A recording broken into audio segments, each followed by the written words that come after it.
Имајќи во предвид информациите уште од почетокот, нели, кога настапи оваа пандемија, сега зборувам само за Гостивар, бројот во, така да речем, првиот бран беше многу помал, меѓутоа во последен период се забележуваат поголем број на случаеви. Како и во другите градови гледаме, барем последните информации, така и во Гостивар се зголемува бројот, барем последниве недела до две, што е фактички состојба која говори дека веќе повеќе циркулира вирусот низ целиот град. Има повеќе населени места кои се идентификувани пациенти кои веќе се заболени. Така да можам да констатирам дека последниве 2-3 недели, за разлика од почетокот кога се јави вирусот, дека сега е трендот на зголемување на бројката со заразени од COVID-19.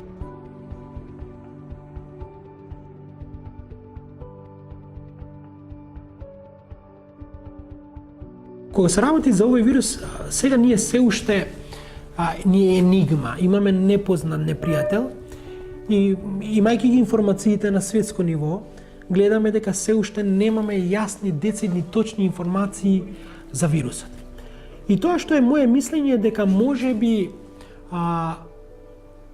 веднаш после опуштање на мерките се зголеми раздвиженоста, се зголемија контактите и тоа доведе до зголемување на бројот на заболени, како нели на ниво на цела Македонија, така и во Гостивар. И сметам дека олабавувањето на мерките, населението почна веднаш да се раздвижува, да има повеќе контакти и тоа придонесе да се зголеми бројката на заболени, како во Гостивар, така и во другите градови.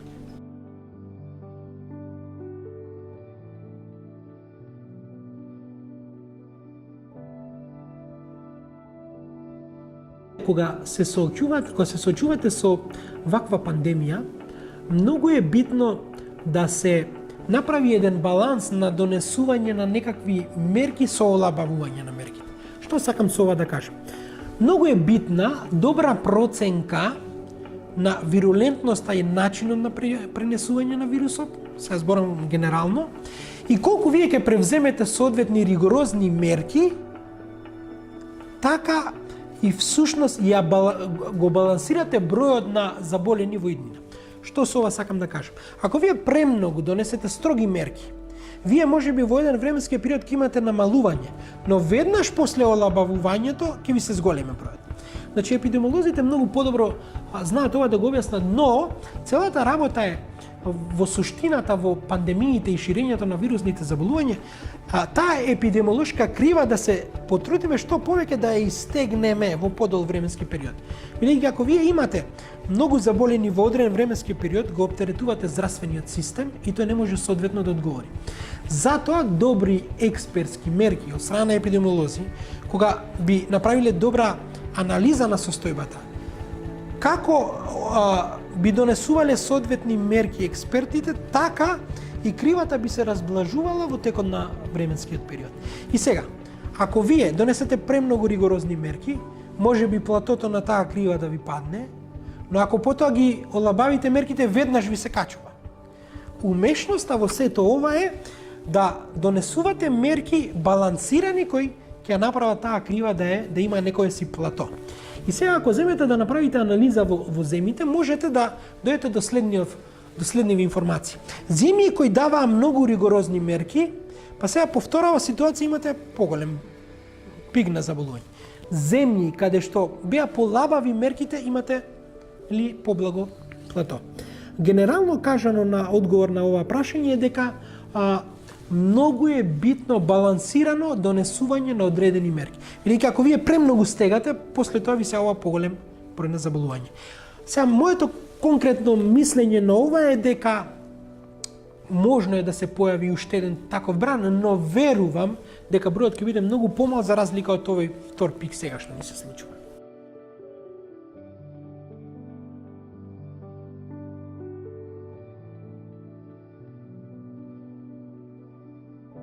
Во Гостивар, како што кажав, во втората етапа на ширење на заболувањето, веќе почна да се јавуваат кластери во одредени села, во одредени средини. Но тоа што се случува во последниот период, бидејќи ние поминавме од фаза на некакви си мерки во фаза на олабавување, и кога вие олабавувате, веќе не можете да имате толку добра контрола. Разбирате? И сега, веќе народот има контакт еден со друг и идете во ситуации каде ја губите моќта на контрола врз кластерите. И сега кога имате во предвид дека ви се јавуваат и асимптоматски заболувања, веќе идете во ситуација кога не можете баш да ја контролирате состојбата, и би можел да кажам дека како на ниво на Македонија, па така и во Гостиар и во сите градови, веќе се чувствува дека се губи тој момент на чување на кластерите и изолација. Бидејќи и во епидемиолошката наука стои дека вие тие кластери на почетокот можете убаво да ги контролирате.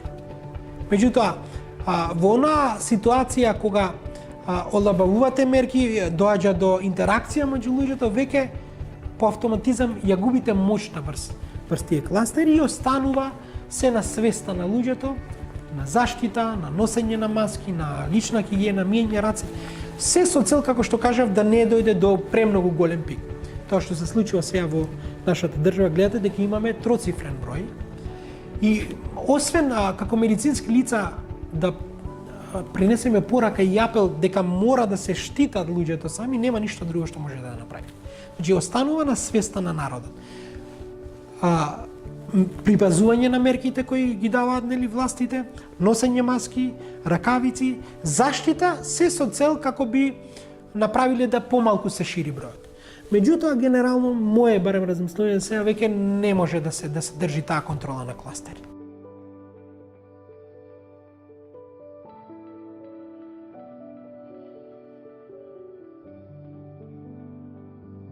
Во моментот мислам дека имаме капацитети, барем од тоа што гледам од статистичките информации на слободни места, на болници, мислам дека сега добро се држиме. Единствено ме плаши фактот да не овој тренд на троцифрен број се задржи уште подолг временски период, па тоа може би да ни направи некаков си колапс на здравствениот систем.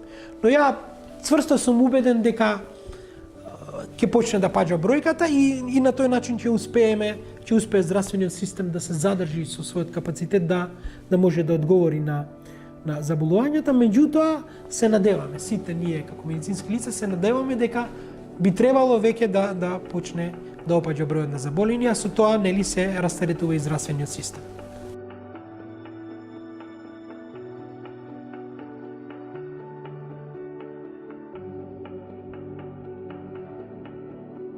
Ако вие прво направите една анализа на генералната состојба на ромската популација, ќе видите дека голем број од ромското население живее во, така да наречем, лоши социоекономски услови. Имате населби каде што нема водовод, канализација, каде што нема добра инфраструктура. И тоа по мерките би требало во смисла да биде многу поголем бројот на заболени и пренесување на вирусот во такви средини. Но ако земете да направите една анализа на фактичката состојба, ќе видите дека во ромските средини е многу помал бројот на заболени за разлика од некои други средини. Само како компарација. Кога почна бранот со заболување, во Шутка имавте многу помал број на заболени за разлика од Аеродром, Чаир или некои други населби.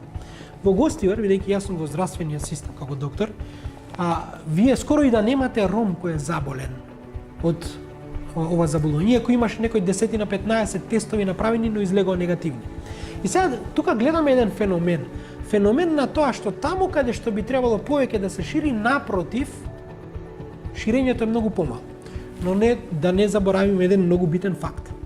Невладините организации, ромските невладини организации, неколку доктори роми кои се вработени во институции, како што сум јас, имам исто специјалист во државната болница, 2-3 општи лекари, уште кога започна ширењето на вирусот ние бевме активни.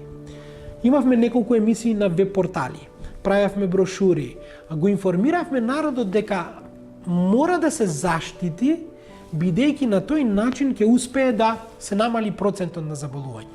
И сега, ако направите една компарација, вие имате структура на население која е дискриминирана во општеството, која има страв да не заболи и треба повеќе да се чува и да се пази разлика од некоја друга популација. И мислам дека ние допревме со нашите пораки до нашиот ромски народ, верувајте дека беа многу дисциплинирани ромите. дека многу добро се држеа околу мерките и се пазеа. Како негативен аспект можам да кажам дека државата како држава не најде на склонност да во такви посиромашни средини да излезе во пресред на делење маски, дезинфекциони средства, некои работи кои ќе помогнат. Дали ме разбирате? Тука излезе невладиниот сектор во пресред, ние како интелектуалци дававме насоки, меѓутоа и државата требаше малку да најде за склонно да најде начин како да допре до ова население. Но генерално гледано можам јас лично како ром да кажам дека сум задоволен од тоа каква е состојбата кај ромската популација во врска со COVID-19 вирусот, бидејќи ние немаме толку енормно голем број на заболени роми во ромски средини, за разлика од други средини каде што живеат македонци, албанци, турци, каде што е поголем бројот. Него компаративно би требало во ромски средини да е поголем бројот, нели? Но напротив, тоа е обратно.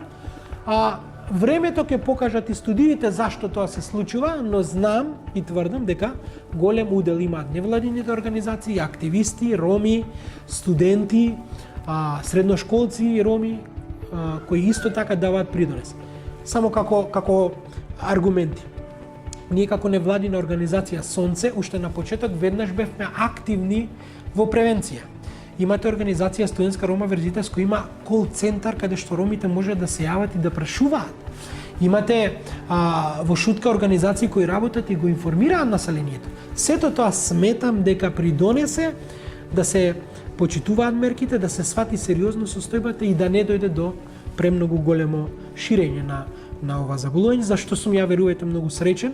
Се надеваме дека ќе се подобрува состојбата, како ќе се подобрува во другите средини, така ќе се подобрува и во ромските населби.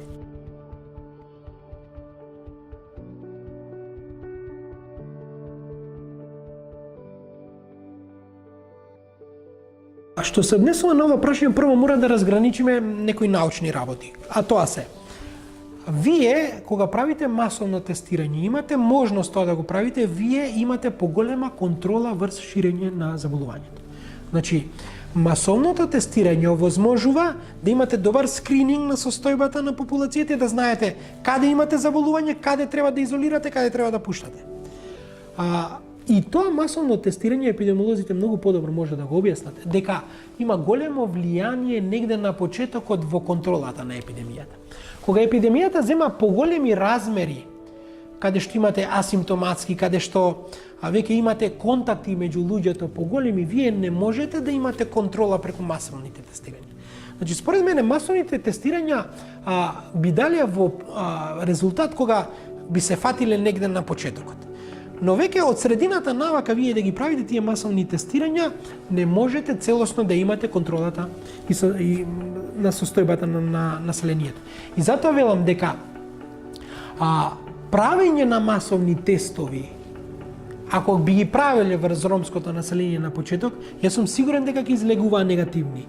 Зашто? Бидејќи ако беа позитивни, до сега имавме многу голем број на заболени во ромски средини, но фактичката состојба тоа не го говори. Фактичката состојба говори дека во ромските средини дури и најмалку има заболени. Јас повторно напоменувам, постојат причини, нели, информирање, помош, меѓутоа, дека е факт во ромските средини не е толку голем бројот колку што се очекувало од страна на некои други дека ќе биде голем, тоа не е така. Тоа мене многу ме радува.